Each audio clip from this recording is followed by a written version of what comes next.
Muito bem, é uma alegria estar aqui novamente, poder compartilhar, né? Não sou muito acostumado a ministrar, mais na direção, né? Como o pastor Mauro acabou de compartilhar e nas salas de aula também.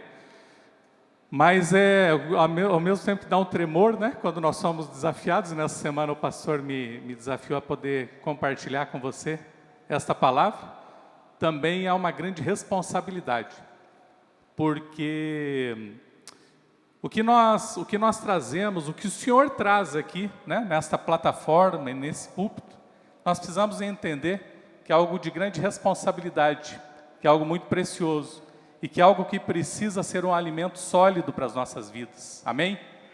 Fazemos muitas coisas, mas o mais importante não é fazer, é ser. Fala comigo, o mais importante não é fazer, é ser. Fala comigo, eu sou filho amado de Deus. Amém. Essa ministração parece que era para o mês de janeiro, né? Porque está dizendo ali 2025, o ano do favor do Senhor. Que palavra é essa? Palavra profética do ano. O ano do favor do Senhor. Mas talvez alguns olhem assim, peraí, mas nós estamos já no mês de julho, né? Por que novamente falar da palavra profética? Por que relembrar aquilo que nós já falamos lá no início, já declaramos, já profetizamos, né, em alguns momentos? Porque aquilo que não é lembrado, aquilo que não é anotado, aquilo que não é falado, nós vamos nos esquecendo, não é verdade? Aquilo que às vezes só é mencionado lá no início do ano, muito fácil, nós nos esquecemos. E os alvos? Quais foram os alvos que você anotou? Você se lembra? Ou você é como eu, tem uma memória muito falha? É difícil lembrar daquilo que nós...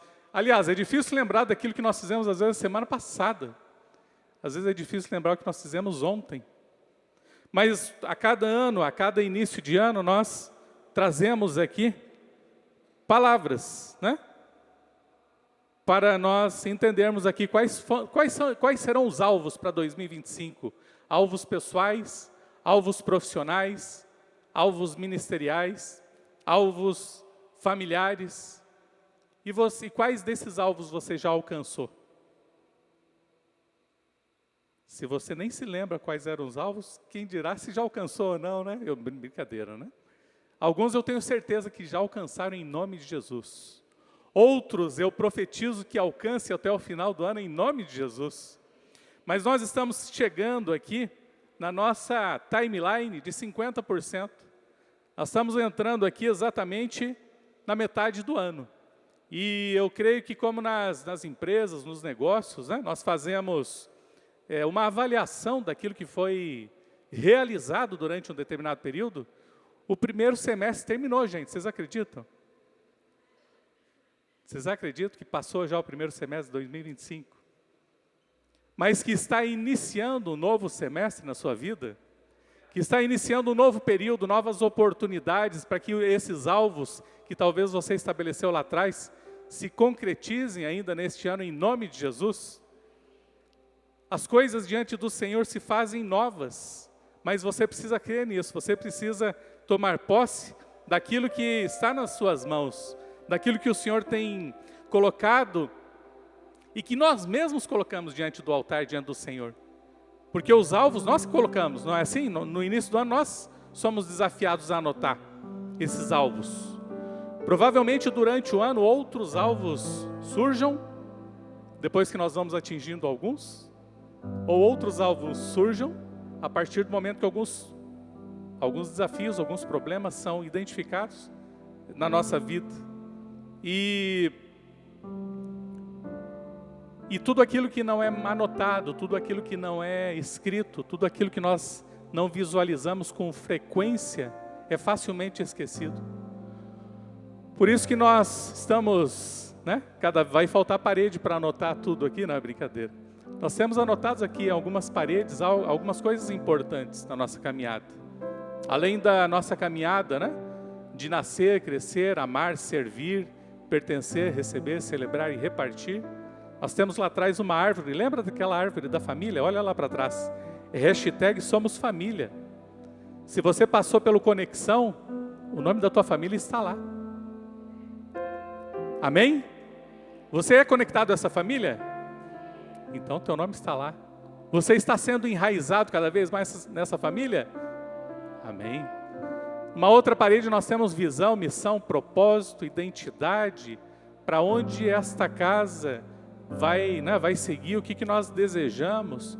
Lá atrás nós temos um quadro da expansão Jerusalém. Na terça-feira, nessa última terça-feira, nós fomos lembrados aqui de quão grande ainda é o nosso desafio, apesar de muitas células estarem se multiplicando. Quão grande é o nosso desafio como casa apostólica, como expansão do reino de Deus. Então temos sim muitos desafios.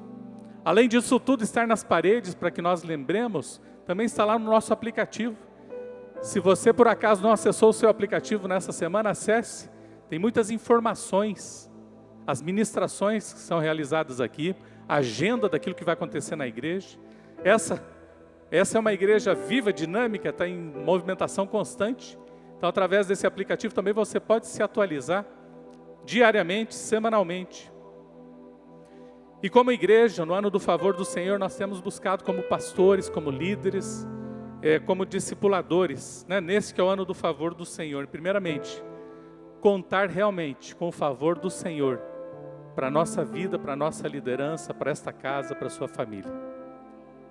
Você está contando com o favor do Senhor para a sua vida? As decisões que você precisa tomar, você busca primeiramente no Senhor? Porque não há outra forma de nós andarmos em obediência se nós não ouvimos a Deus. Colocar os nossos planos primeiro e depois pedir para Deus abençoar? Fica difícil, é complicado. Há uma palavra que Rick Warren, em um dos seus livros, escreveu: juntos somos mais fortes e melhores. Repita: juntos somos mais fortes e melhores. Juntos somos mais fortes e melhores. Se você está naquela árvore, se você faz parte daquela árvore, se você faz parte do corpo de Cristo, junto você é mais forte.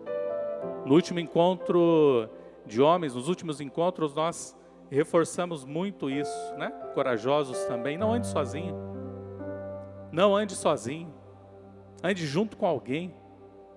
É muito bom ter alguém ao nosso lado, para nós podermos contar com as orações, com o aconselhamento, também para que nós possamos prestar conta daquilo que nós estamos fazendo, não simplesmente para poder falar, mas para poder repartir.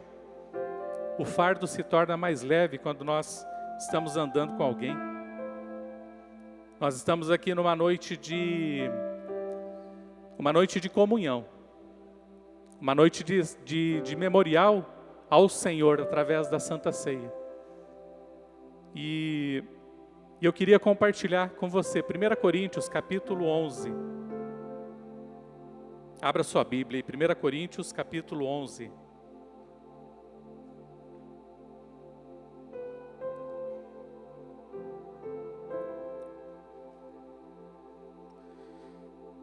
A partir do versículo 19 diz assim: pois é necessário que haja divergências entre vocês, para que sejam conhecidos quais dentre vós serão aprovados.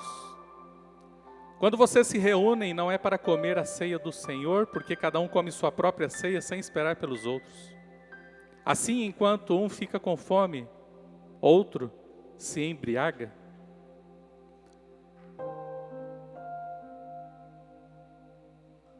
Versículo 22, será que vocês não têm casa onde comer ou beber? Ou desprezam a igreja de Deus e humilham os que nada têm? Que lhes direi? Eu os elogiarei por isso? Certamente que não. Pois recebi do Senhor, que também lhes entreguei, que o Senhor Jesus, na noite em que foi traído, tomou o pão, tendo dado graças, partiu e disse: isto é o meu corpo que é dado em favor de vocês. Façam isso em memória de mim. Amém? Eu creio que há poder na comunhão. E esse é o tema da mensagem dessa noite. Se você quiser anotar, puder anotar. Há poder na comunhão. Na comunhão há grande poder em nos auxiliar, em caminhar, em prosseguir para o alvo. Na comunhão nós conseguimos construir juntos, com menor esforço, com mais qualidade. Na comunhão nós conseguimos unir. Na unidade há de diversidade. Unidade não fala de todos pensarmos exatamente a mesma coisa, né? Imagina dentro da sua própria casa, né? Você com a sua esposa, você com o seu marido, são pensamentos diferentes que se encontraram. São vidas que se encontraram. Mas unidade fala de propósito. E não há como caminhar em comunhão se nós não entendermos isso, que há um propósito maior. A união de propósitos, a construção em cima de propósitos. Mas também parece uma... Vocês perceberam o primeiro versículo? Deixa eu voltar um pouquinho. Versículo 19. É necessário que haja divergências entre vocês para que sejam conhecidos quais dentre vocês são aprovados. Há poder na comunhão, mas também comunhão é guerra. Parece uma contradição. Comunhão é guerra contra o inimigo. Contra o Satanás só tem um que se levanta para destruir a comunhão, para destruir o corpo de Cristo. É Satanás. E se nós permitimos e se nós damos brechas para que Satanás entre e faça aquilo que ele deseja, ele vai fazer.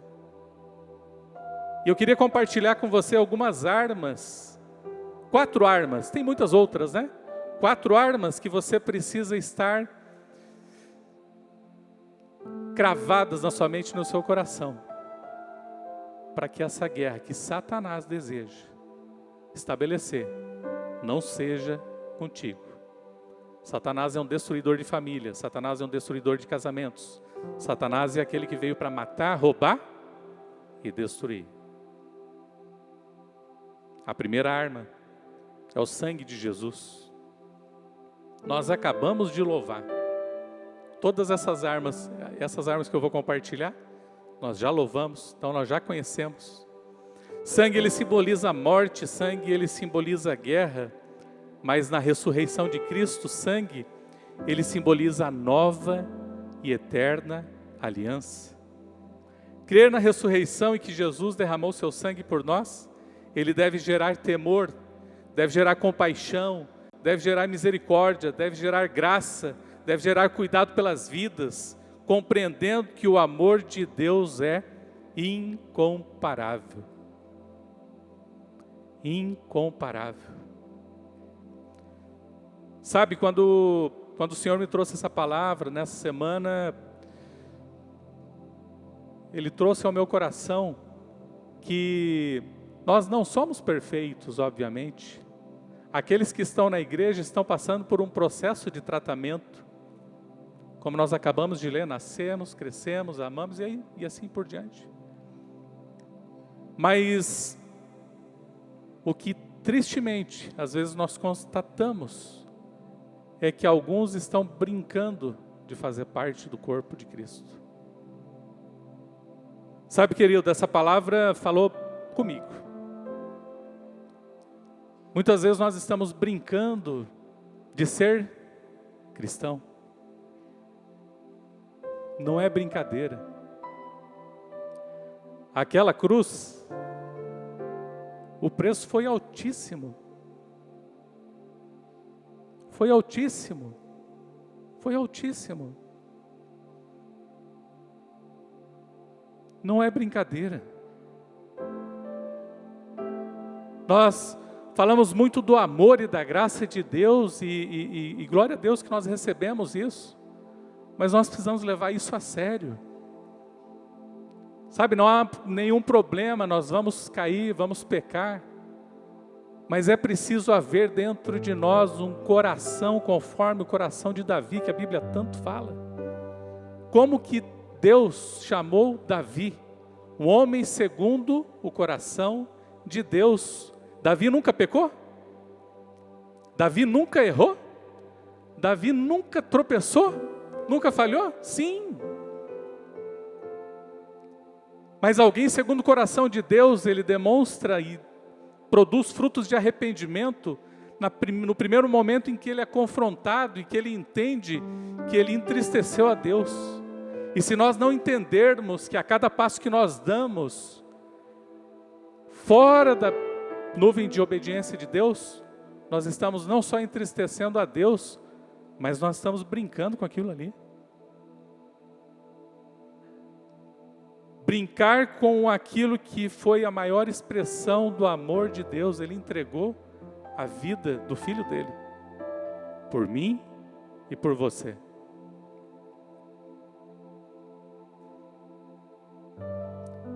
Hebreus capítulo 9, versículo 22. Quase tudo é purificado segundo a lei com sangue, sem derramamento de sangue não há remissão. Mateus 26, nós não vamos projetar todos os versículos, então anote aí, se você assim deseja. Mateus 26, 28, porque isto é o meu sangue, o sangue da nova aliança, que é derramado em favor de muitos, para a remissão dos pecados. Romanos 5, 9, logo, muito mais agora, sendo justificados pelo seu sangue, seremos por ele salvos da ira. Apocalipse 1, 5, e da parte de Jesus Cristo, que é a fiel testemunha, o primogênito dos mortos, príncipe dos reis da terra, aquele que nos ama e em seu sangue nos lavou dos nossos pecados. Há problema em pecar? Sim. Nós não somos perfeitos, mas há uma necessidade, à medida que nós identificamos isso nas nossas vidas, e não há como nós identificarmos se nós não estamos diariamente com o devocional e com a palavra na nossa mente e no nosso coração. E a partir disso, dessa identificação, que a nossa vida esteja constrangida, que o nosso coração esteja constrangido em ir para a cruz, nos arrepender e tomar uma nova direção, e tomar um novo rumo daquilo que o Senhor tem para as nossas vidas. Mas uma outra arma também, para que Satanás não destrua a comunhão, a palavra de Deus. Nós acabamos de proclamar mais uma vez aqui, sobre a palavra de Deus. Hebreus 4, 12, pois a palavra de Deus é viva e eficaz, é mais afiada do que qualquer espada de dois gumes. Salmos 119, 105, a tua palavra é lâmpada que ilumina os meus passos e luz que clareia o meu caminho. Tiago 1, 22, sejam praticantes da palavra e não apenas ouvintes, enganando-se a si mesmos. 2 Timóteo 3, 16, toda a escritura é inspirada por Deus, é útil para o ensino, para a repreensão, para a correção e para a instrução na justiça. Essa palavra é poderosa para todas as coisas da nossa vida. Todas as coisas das nossas vidas. Você recebe isso? Amém? Uma outra arma poderosa para enfrentar o inimigo, o nome de Jesus. Está vendo ali uma coroa? A coroa fala do que? De autoridade. Nesse nome há autoridade, amém? Nesse nome há autoridade. João 14, 13. Tudo quanto pedirdes em meu nome, eu farei, para que o Pai seja glorificado no Filho. Atos 4, 12. E em nenhum outro há salvação, porque debaixo do céu nenhum outro nome há, dado entre os homens, em que devamos ser salvos. É só em Jesus. Filipenses 2, 9. Por isso também Deus o exaltou sobremaneira e lhe deu um nome que é sobre todo nome. E Marcos 16, 17. E estes sinais seguirão aos que crerem, e em meu nome expulsarão demônios. Nesse nome há autoridade, nesse nome há poder. Quando nós participamos desse momento, que é um momento de festa, de celebração, mas principalmente de memorial, Ali não está o corpo, não está o sangue, mas se representa isso. E para lembrarmos o alto preço, tudo isso foi. Uma outra arma, e a quarta arma para nós enfrentarmos o inimigo, louvor e adoração. Louvor e adoração. Nós confundimos às vezes que louvor é cantar apenas. Louvor, ela deriva do latim laudare, que significa elogiar, exaltar. Você está louvando a Deus, não só cantando, você está louvando a Deus em todo o tempo?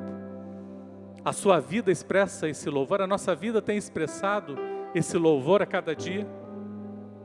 Nós temos expressado gratidão diante do Senhor? Nós temos colocado Ele em primeiro lugar nas nossas vidas? Muitas vezes relativizamos não somente a ceia do Senhor, mas esse banquete que é uma vez por semana, onde nós estamos aqui, com o corpo. Com o corpo. Juntos somos mais fortes. Nós precisamos dos membros conectados para sermos mais fortes. Nós precisamos dos membros tratados para sermos mais fortes. Nós precisamos dos membros sarados para sermos mais fortes. Louvamos aqui, aleluia, né? Aleluia é uma palavrinha hebraica, olha lá. Nós cantamos tanto aleluia, falamos tanto, né? O que será que é aleluia? Aleluia, olha lá. Halelu, que significa louvar. Yah, Deus e Yahvé. Aleluia é uma expressão de júbilo e adoração. Em todo momento que você expressar aleluia, você está louvando a Deus. Você está declarando quem Ele é para você. Você está declarando quem Ele é na sua vida. Você está declarando quem Ele é para a sua família. Você está atraindo a presença dEle para a sua vida, amém? Mas também louvor e adoração, e é mais um texto que eu queria ler com você. Falamos de louvor, vou enfatizar um pouquinho mais agora a adoração.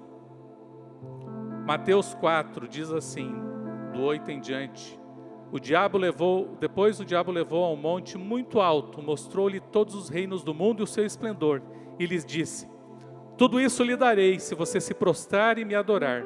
E Jesus lhe disse: retire-se, Satanás, pois está escrito: adore o Senhor, o seu Deus, e só a Ele preste culto. Só a Ele preste culto.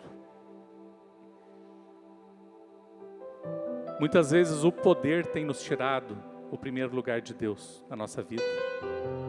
Muitas vezes a busca pelas coisas tem nos tirado Deus do primeiro lugar em nossas vidas. Muitas vezes as coisas têm tirado Deus do primeiro lugar em nossa vida. E a palavra ela nos ensina exatamente o contrário. Buscai a Deus, a sua justiça em primeiro lugar, e todas as demais coisas serão acrescentadas. Adoração, essa arma poderosa para nós guerrearmos contra o inimigo. A adoração, colocar Deus verdadeiramente em primeiro lugar nas nossas vidas.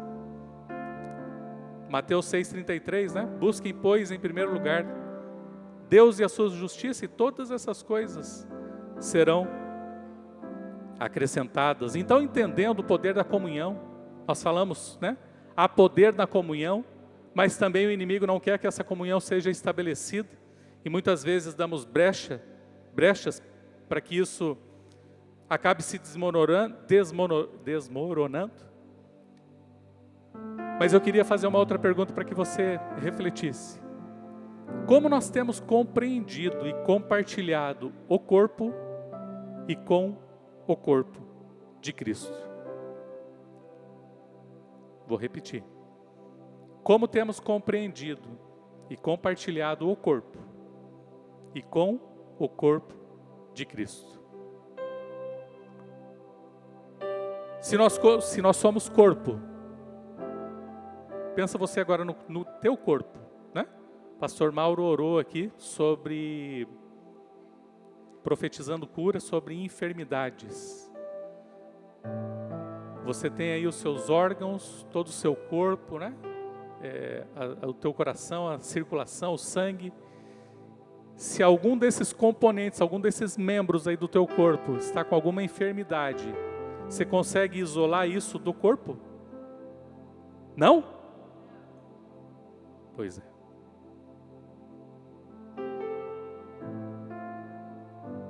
Como nós estamos lidando com o corpo de Cristo? Ou melhor, como devemos lidar com o corpo de Cristo? Vou fazer uma outra pergunta. Se você está com uma forte enfermidade no seu pé, você está orando, está intercedendo, também está, né, buscando nos medicamentos, nos médicos, para que esse órgão seja tratado e sarado. Mas daqui a pouquinho você pensa assim, não, simplesmente eu vou arrancá-lo e está tudo certo.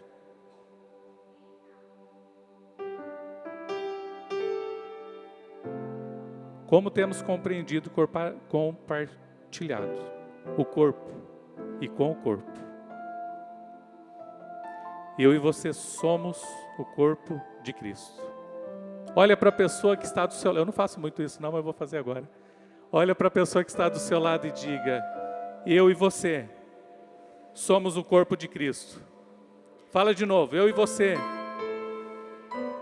somos.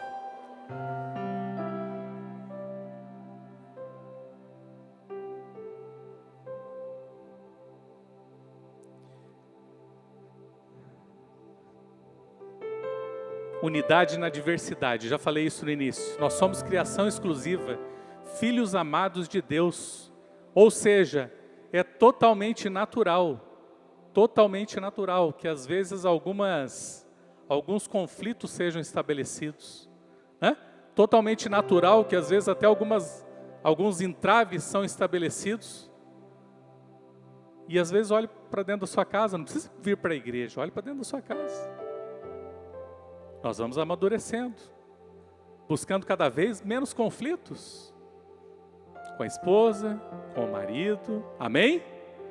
Com os filhos, mas ainda assim, há uma diversidade de fatores que às vezes nos levam, né? Pensamentos, adversidades, e o que fazer com isso?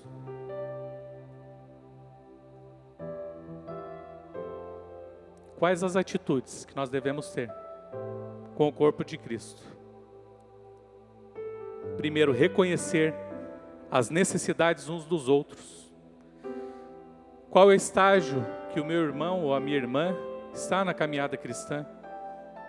Sabendo e lembrando que tempo de caminhada não significa maturidade. Idade não significa maturidade. Pode ser que determinada pessoa, ou irmão ou irmã, esteja há 20 anos caminhando, né, conosco, mas a maturidade ainda não chegou. Temos percebido que às vezes, alguns que estão há tão poucas semanas ou meses, a maturidade já chegou. Identificamos em meio a muitos cristãos, grupos diferentes, e a Bíblia já relatava sobre isso, a multidão, os seguidores, e qual que é outro? Os discípulos. E há uma escolha a fazermos, permanecermos na multidão apenas olhando de longe aquilo que Jesus está fazendo e realizando, nos aproximarmos e seguirmos de vez em quando, para poder, né, captar um pouquinho da bênção, nos conectar um pouquinho e daí vamos embora? Ou sermos verdadeiramente discípulos, aprendizes? Discípulos se tornam como Jesus. Discípulos precisa ser mais parecido com Jesus. Não é Jesus, mas é mais parecido com Jesus. O que Jesus faria, como Jesus reagiria. São perguntas que nós precisamos fazer no nosso dia a dia, na nossa caminhada.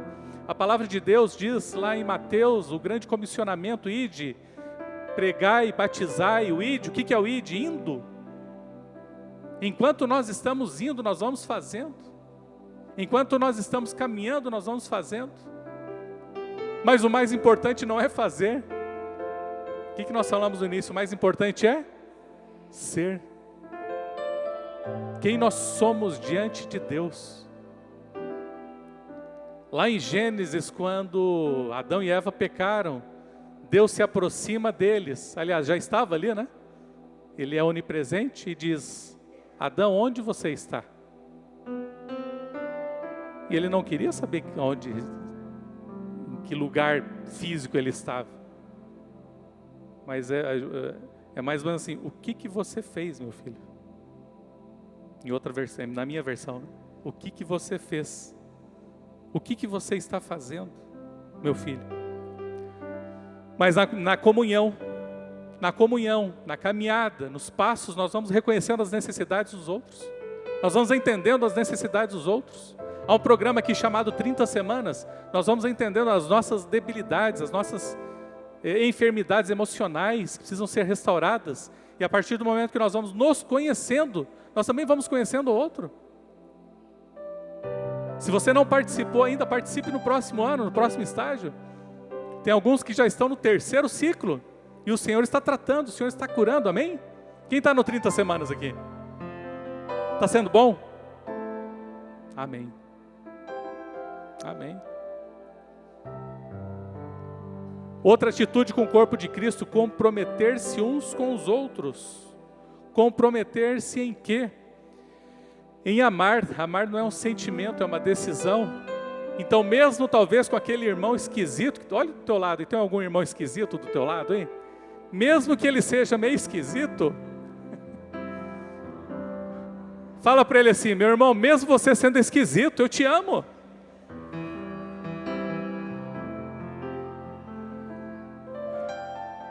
Não é tão esquisito assim, né? Alguns sim, não todos. Brincadeira. Mas amar é uma decisão. Amar é uma decisão.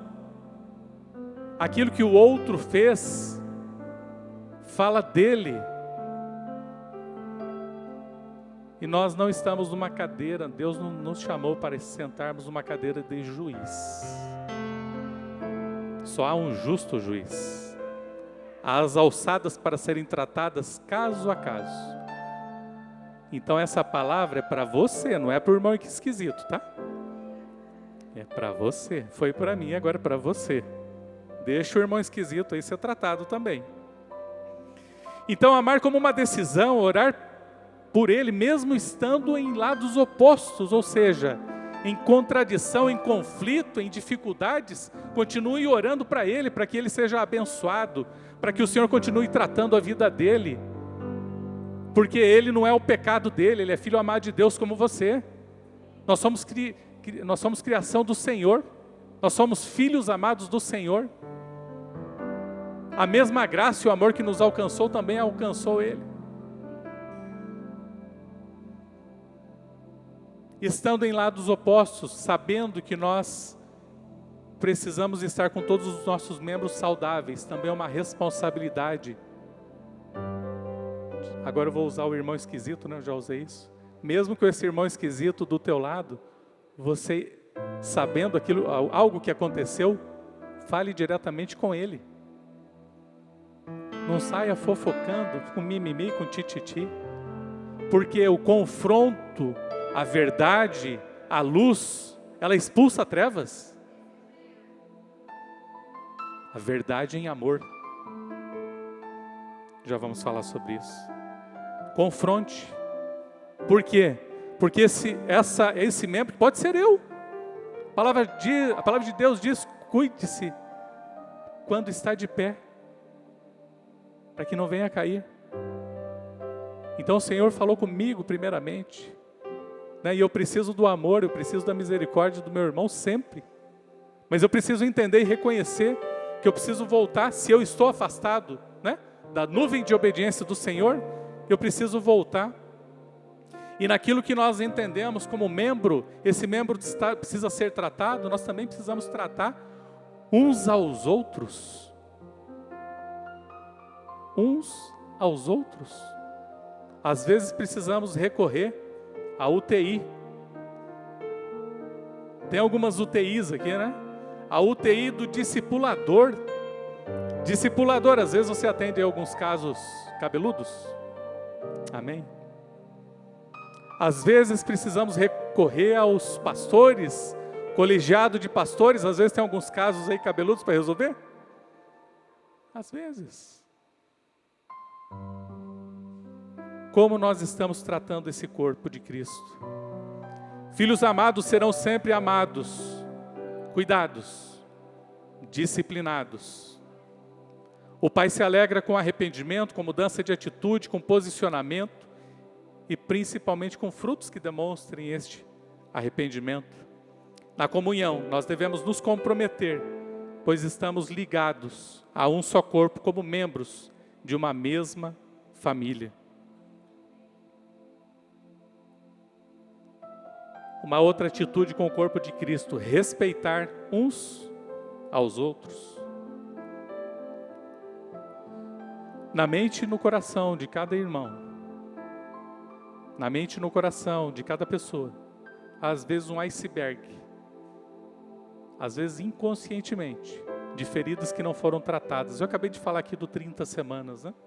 Por isso é importante passar por esse programa. E ações e reações que só são compreendidas depois que nós passamos por esse programa de tratamento.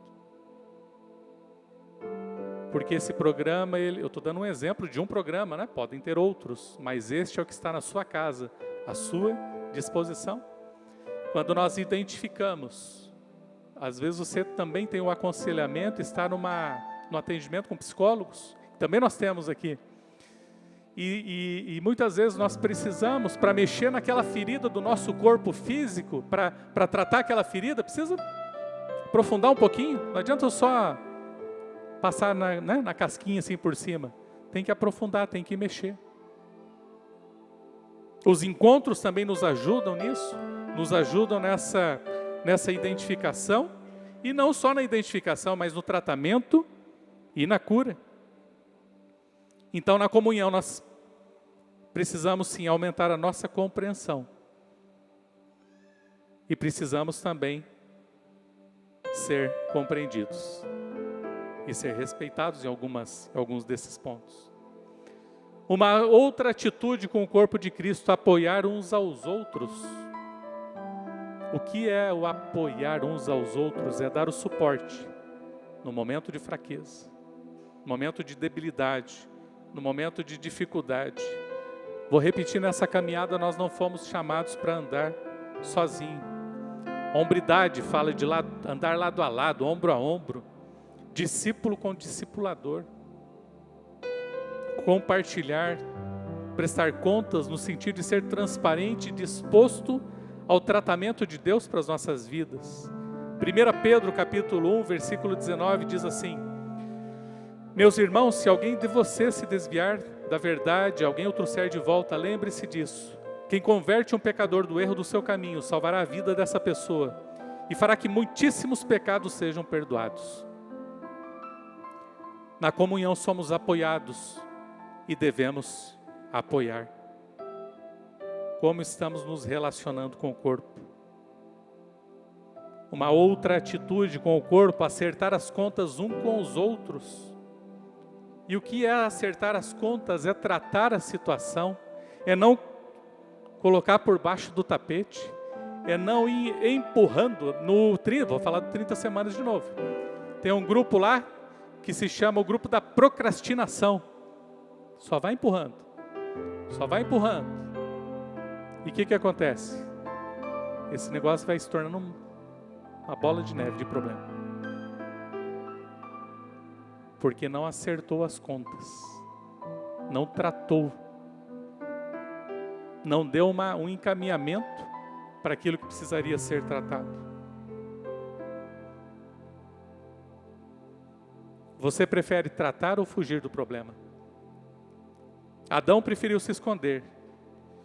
Jonas preferiu ir para o sentido contrário que Deus tinha direcionado.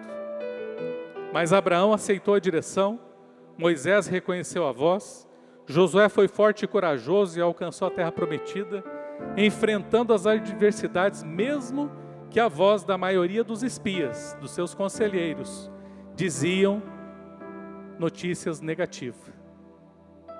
A escolha é sua. Caminhar para a nuvem de bênção ou fugir para a escuridão da desobediência. Para manter a comunhão, precisamos prestar contas, acertar contas, tratar os problemas constantemente, permanentemente, em verdade, em amor e em verdade. Mas uma atitude que nós precisamos ter diante do corpo. Acho que acabou a pilha aqui. Passa para mim, Lu.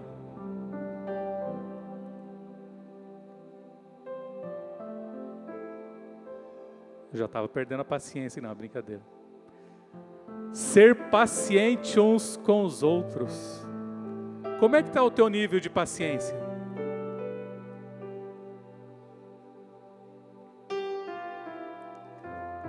De 0 a 10, não precisa responder. Às vezes não chega nem a 1, né?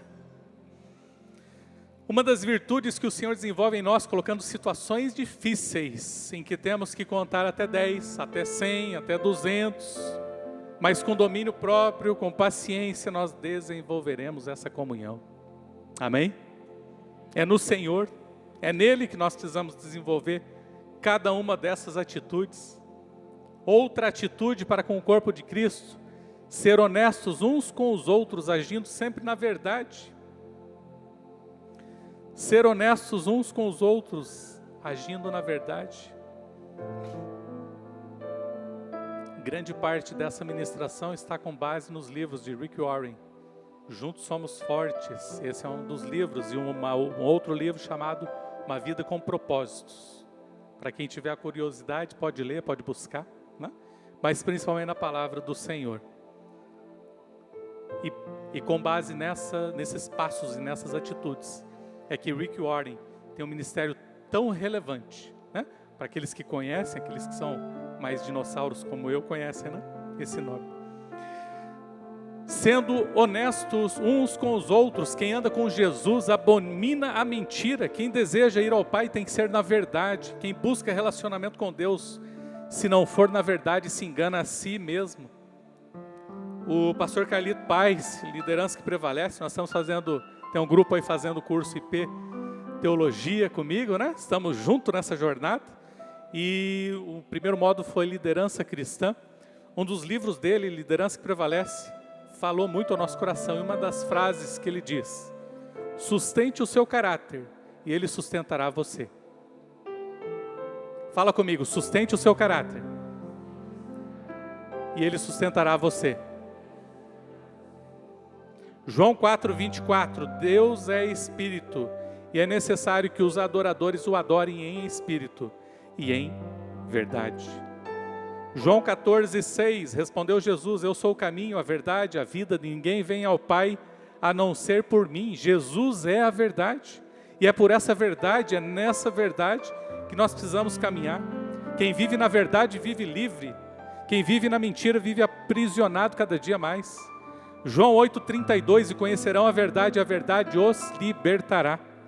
Efésios 5:9, pois o fruto da luz consiste em toda bondade, em toda justiça e em toda verdade. Na comunhão, a verdade deve prevalecer.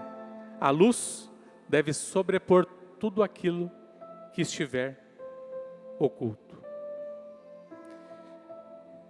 Diante de tudo isso, muitas vezes, como nós compartilhamos, né? Repetindo as atitudes com o corpo de Cristo, e reconhecer as necessidades, comprometer-se, respeitar, apoiar ou dar suporte, acertar ou tratar as questões, paciência, honestidade e verdade. Relacionamentos e comunhão são quebrados em alguns momentos, já falamos sobre isso. Mas Jesus, ele estabeleceu para nós e sobre nós o ministério da reconciliação. Jesus estabeleceu esse ministério de reconciliação para cada um de nós. E esse é o tempo.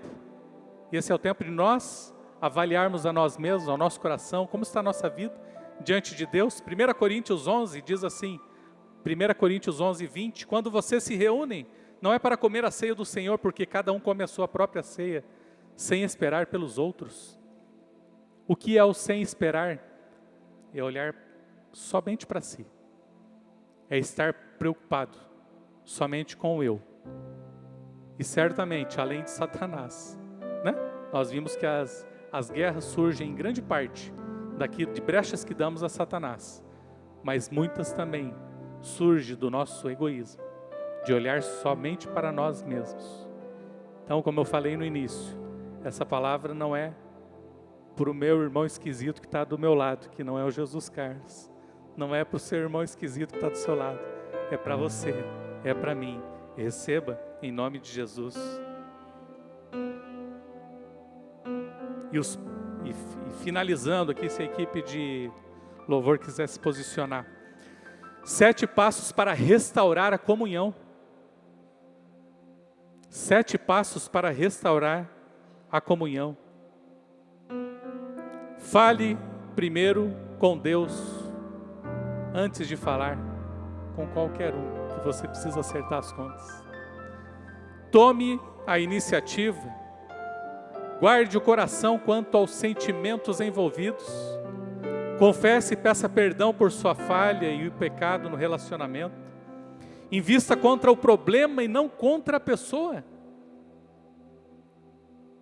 Invista contra o problema e não contra a pessoa. Nós precisamos tratar o pecador, sim, mas eliminar o pecado. Pelo menos buscar tentar eliminar o pecado.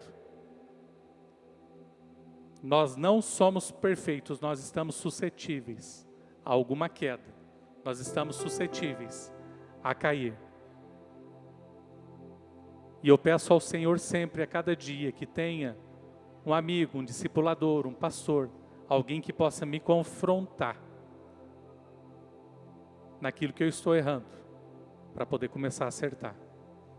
A me ajudar a eliminar naquilo que eu errei, naquilo que eu pequei, para ser mais parecido com Jesus.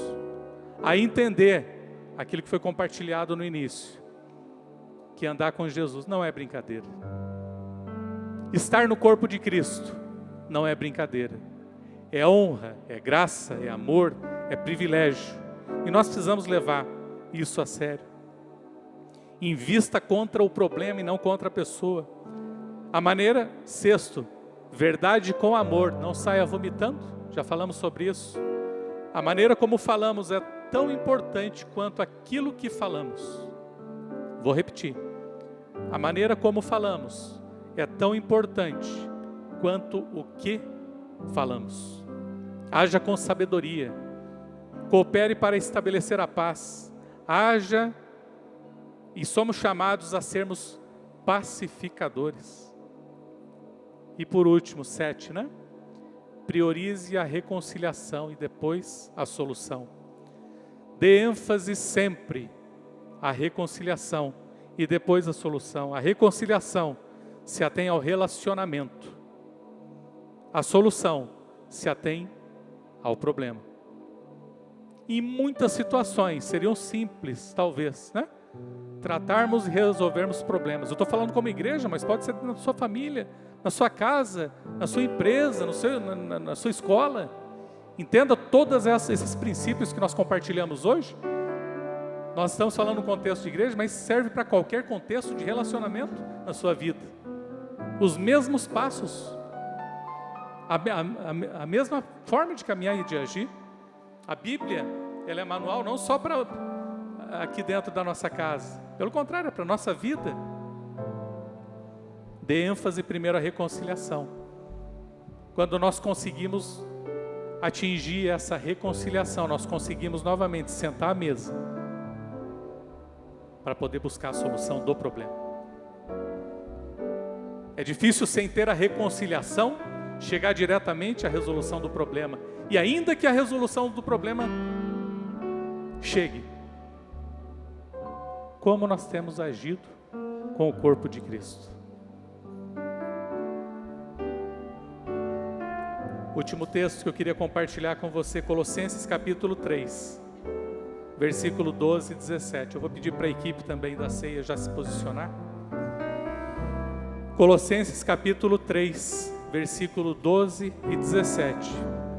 Portanto, como povo escolhido de Deus, santo, amado... Espera aí, deixa eu passar aqui. Obrigado.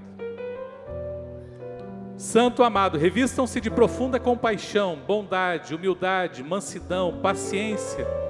Suportem-se ou deem apoio uns aos outros, perdoem as queixas que tiverem uns contra os outros. Perdoem como o Senhor lhe perdoou. Acima de tudo, porém, revistam-se do amor, que é o elo perfeito. Que a paz de Cristo seja o juiz em seus corações, visto que vocês foram chamados a viver em paz, como membros de um só corpo. Sejam agradecidos, habite ricamente em vocês a palavra de Cristo. Ensinem e aconselhem-se uns aos outros, com toda sabedoria. Cantem salmos, hinos e cânticos espirituais, com gratidão a Deus em seus corações. E finalmente, versículo 17. Tudo o que fizerem, seja em palavra, em ação, façam-no em nome do Senhor Jesus, dando por meio dele graças a Deus Pai. Amém. Olá, que bom que você nos acompanhou até aqui. Nós somos a Igreja Ceifa, a Igreja da Família. E a palavra que você acabou de ouvir é uma palavra centrada na Bíblia, é uma palavra de Deus. Portanto, eu creio que você foi tocado pelo Senhor, que Ele falou ao seu coração. E mediante a exposição desta palavra, eu quero fazer alguns desafios para a sua vida. Arrependa-se. A palavra de Deus diz, se você confessar com seus lábios, crer no seu coração, receber o Senhor Jesus como seu único e suficiente Salvador e Senhor para toda a eternidade. Segundo desafio, se você está por acaso afastado dos caminhos do Senhor, da igreja do Senhor, que é o corpo de Cristo na terra, quero dizer que aqui você tem uma casa, uma igreja, uma família para pertencer. E você é muito, muito bem-vindo. Um terceiro desafio para a sua vida, se você não foi batizado nas águas, fazendo disso o seu compromisso público de fé, como diz as Escrituras, você é convidado a fazer o seu batismo, a batizar e pertencer a esta casa. Essa é uma grande oportunidade para a sua vida, mediante a palavra que você ouviu. Se você fez alguma dessas 3 decisões na sua vida, que é tão importante, fale com o nosso corpo pastoral, acesse o chat, escreva-nos e acesse o QR Code que está aí na sua tela. Obrigado, queridos, por nos acompanhar até aqui. Somos a Igreja Ceifa, Centro de Integração da Família, uma família a pertencer. Muito obrigado, Deus te abençoe sempre.